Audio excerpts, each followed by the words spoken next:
அனைத்து இந்திய அண்ணா திராவிட முன்னேற்ற கழகம் தேர்தலுக்கு பிறகு கலந்தாலோசித்த போது கழகத்தினுடைய பொதுச் செயலாளர் சில முன்மொழிகளை எங்களுடன் வைத்தார்.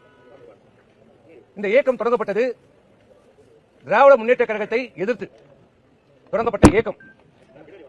இந்த 53 ஆண்டு காலமாக திராவிட முன்னேற்ற கழகத்தை எதிர்த்து நாங்கள் அரசியல் செய்திருக்கிறோம். 2 தலைமுறை 3 தலைமுறையாக நாங்கள் செய்து கொண்டிருக்கிறோம்.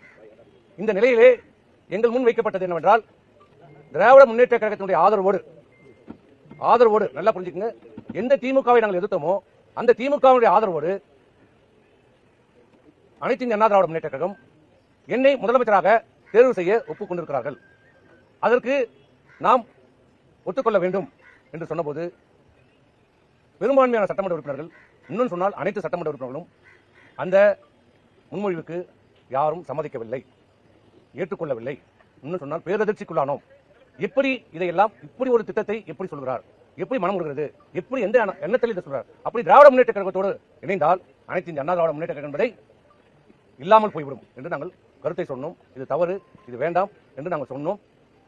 அப்படி இருக்கின்ற போதே அதை ஏற்க மறுத்தார்கள், ஒற்றுக்கொள்ளவில்லை, நிலைப்பாடு இருந்தது.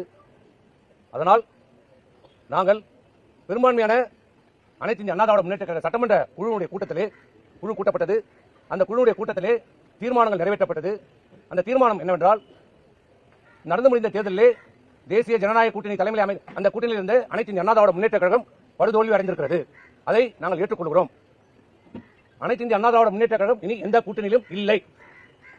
தேர்தலுக்கு முந்தைய இந்த கூட்டணி எந்த கூட்டணியிலும் இப்போது இல்லை. நாங்கள்